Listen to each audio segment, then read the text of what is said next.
So the tune that I'm going to be teaching you today is called Apples in Winter, and it is in the key of E Dorian. So if you took a look at the sheet music, we do have two sharps, so it looks like it could be D major or B minor, but it's actually E Dorian. So instead of having you play an E Dorian scale, we're gonna play a B minor scale together because it is the same finger pattern. And before we do that, I'll go ahead and play the tune for you so you can hear it. Here we go.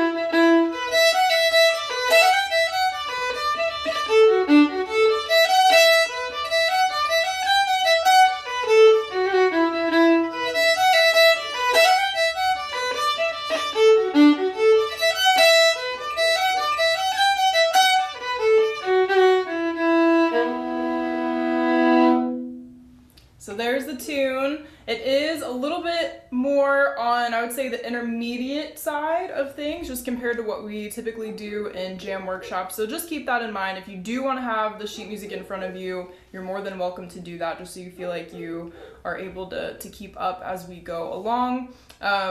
And also for that reason, we are going to be focusing more heavily on melody today, so keep that in mind. We probably won't get to the chords. I do have them written in the sheet music if you want to reference them for later, but we'll really just be focusing on the melody and also some Irish ornaments because this is an Irish jig.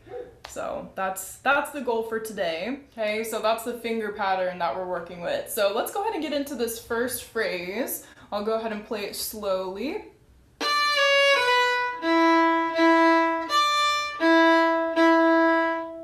Go ahead and give that a try. Good, good. So the reason why we do it this way, hearing the melody first and then fingering along and then bringing in the bow, is so that you can really start to integrate the melody and the tune into your ear and then also into your muscles as you're learning each of these phrases.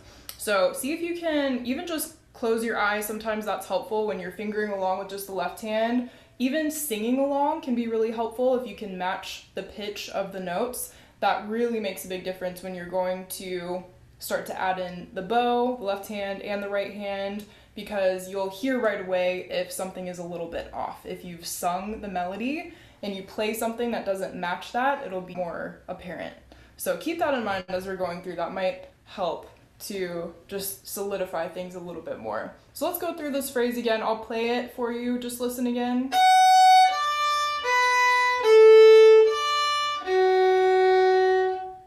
Good. Yeah, and it doesn't matter how your voice sounds. Don't worry about that. And obviously nobody can hear you, so there's no pressure there. And also, even if you're not able to match every single pitch, that's okay. But really, you're just telling your ear if your brain knows where the melody is going. So are we going up in pitch? Are we going down in pitch? We're kind of just aiming for generally the shape of the melody and the shape of these phrases. So go ahead and bring your bows in now, and we'll play this together a few times.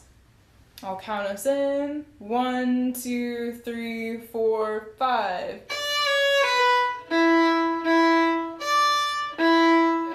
And then the next one would be just in the following measure, so measure 3. And we're adding a couple of grace notes after the first note, the D. So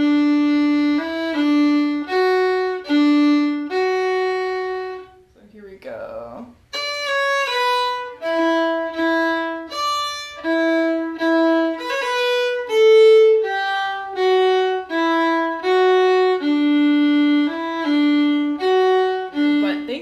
So much for being here, and I hope you enjoyed this tune. I know it's a little bit more on the complicated side, but it's also kind of fun because it's in a unique key, so I hope you enjoyed that one. Apples in Winter.